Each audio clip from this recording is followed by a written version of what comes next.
good morning, good afternoon, good evening, wherever you may be. It's breakfast somewhere, so eat up. Welcome to Breakfast with Vinny, episode number 2. Who are you? Who are you? Who am I? Who are we? Okay. Should say, who are we? Applies to everybody equally. I could have subtitled it something like identity and learning, any number of things, but just for lack of a better title, who are you? Anyway, I did this one on the fly, hence the street noise and airplanes overhead, so it'll sound a bit different. So here you go. People might think, well, you're painting in broad strokes. You're talking about all this broad conceptual stuff, but you're not telling us or saying anything like, well, you know, the fulcrum, the inner fulcrum of the hand, beginning with this point where these fingers touch the stick, and this hinge is active during finger strokes, and the actual position of the fingers inside the hand while executing this stroke, and then progressing onto the next hinge, and that arc of movement, and this and that, and this and that. Once I was at a friend's house doing a rehearsal, and I saw a man there sitting on the piano bench with a young lady who was a pianist. And I said to my friend, are we interrupting anything? And he said, no, we'll go in the other room. That's my friend. He's giving a piano lesson. And I said, oh, that's great. Who is he? Turns out that he was a celebrated teacher of pianists and violinists. And he was neither a pianist nor a violinist, but he was one of the most sought-after teachers by celebrated pianists and violinists. So what does that tell you about teaching, about the role of teaching, about the concept of teaching, the process of teaching, the process and role of learning, student-teacher interaction, the integration of learning, the recognition of self and learning and self inside the process of learning, when the teacher doesn't play your instrument. It speaks volumes, actually. In a similar manner, one of the times I had a huge epiphany was when I went to New York to take lessons with a very famous drummer who was very funky. So I went there with a couple of friends of mine, and the first thing that happened, the group lesson that we took was quite long. And he told us about how to mic the drums and told us not to argue with the engineer and all kinds of things. And then he sat down and he told each one of us to play a rudimental solo, one after the other. So we each sat down and played what we thought was a rudimental solo. And then he said, okay, I want each of you to sit down now and play me a groove. So each of us in turn sat down and played a groove, what we thought was a groove. And then you can guess what happens next. He sat down and played a groove in capital letters, and I was standing right behind him. And at that moment, I got hit with a lightning bolt of realization that you cannot teach this. You just can't. You can do it, and whoever is there to observe it is either going to get it or they're not. On a very deep level, a very deep, visceral level. And I believe that I, quote, got it, unquote. And so I left the lesson and was standing out on the street in New York. We drove from Boston. And one of my friends said, well, let me just backtrack a minute. He said, okay, I want you all to come back next week, write an essay, and come back next week and tell me what you've learned. And we were standing out in front of the street, and one of my friends said, I'm going to write my essay and come back next week. And I just, without batting an eyelid, I just quickly said, I'm not.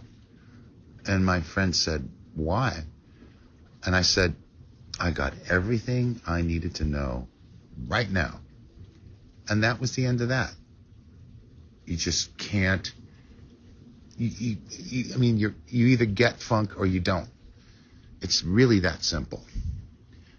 And, I think that people who naturally understand it just grow up in that culture where it exists. Let's just say indigenous cultures where that happens all the time. You see little kids in Brazil just playing rhythms on everything because that's just part of their culture. In Africa, they do it. It's just part of their culture. They do it all the time. And they're exposed to it and they just do it. It's like as if, they're going to watch somebody swim and then they get in the water and they teach them how to swim, or they watch somebody ride a bike and somebody helps them do that, or they just imitate somebody playing a drum, and they hear it and they just watch the person and they just do it and they integrate it. It's almost like, it's like learning a language. And it's just one of those things where that's all they do. They can't sit there and somehow impart on a printed page or any other kind of medium what it means to be funky and in such a way that they can just inject it into your system and suddenly make you be able to be funky. That's just one of those things. It's almost like transcribing an Elvin Jones drum solo. That to me is, it's like Mission Impossible. I don't even think it's meant to be transcribed. So, so much for broad strokes versus minutia. And it just goes back to my whole sort of overview that concept and context are pretty much everything.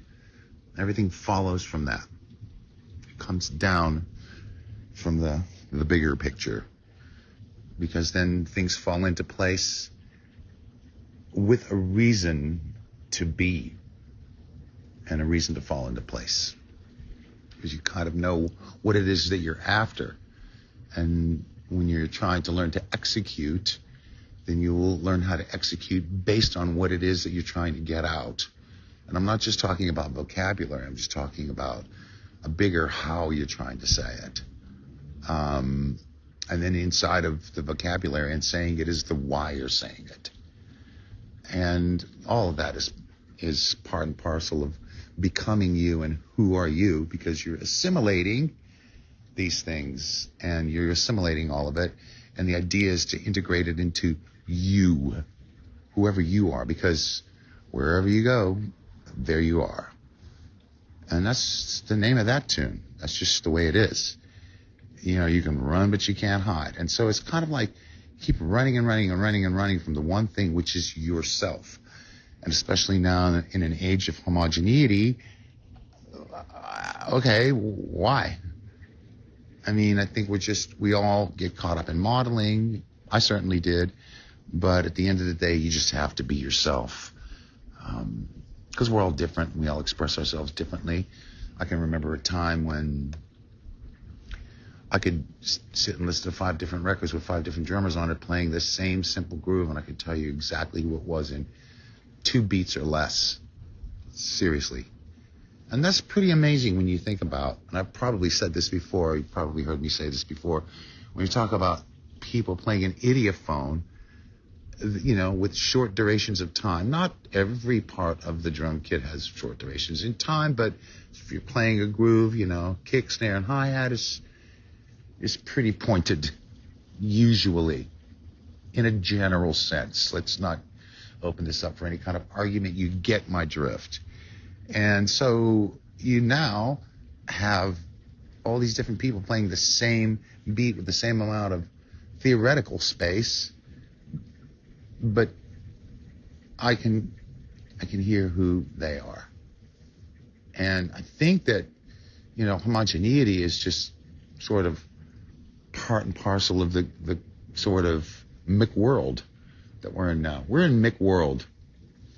We're in this homogenized kind of,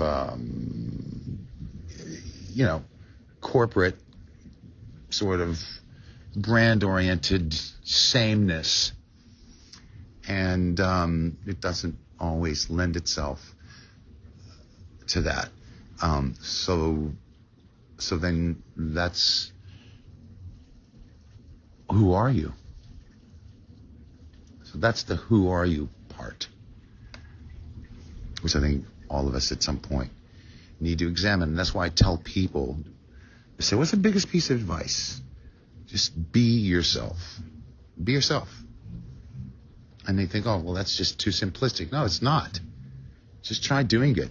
Sometimes you search so hard for it, you can't find it. You don't know who you are. I had to let go. It drove me berserk trying to find and make that up and try to sort of invent something. And I thought, well, I'm just conjuring something again. It's not me. Let me emerge. And so I stopped trying. I got out of the way. I just stepped aside, stepped out of my own way, and it happened. And I didn't even know what it was, but I didn't even think about it because, again, I had to stay out of the way. I had to get out of there. And that was what I think really, really helped me to achieve that, to just be that. It wasn't even a question of achieving. It was just letting it happen, letting me happen. And that's why I say there's a lot of things that can be in your way. A lot of issues, could be baggage, could be a lot of numbers of things. You just have to look at and say, well, what's inhibiting me from being myself? What am I bringing to this? If I were to sit down with somebody, I may ask them any number of things, like, what is it that you want to do in your play? What is it? How do you want to play? Why do you want to do it? Well, because I like it. And so how do you want to sound? Well, I want to sound like this guy and that guy, because in their mind, everyone else is always better. And so therefore, even though they say they want to do that, they may not sincerely really want to do it. They just might want to do it because they think it's better than anything that they could possibly offer themselves. They think that just because this guy's popular or that person's popular, it must be better, qualitatively better. It's just better in a measure of goodness. Therefore, that's why I want to do it. And so sometimes they resist it. And then they wonder why they're not improving, and they're sabotaging themselves because really, they really don't want to do that. They just think they have to because everybody else is doing it. Instead of letting themselves emerge, trusting that, that might be one of the issues. Now, if they really want to do it just because,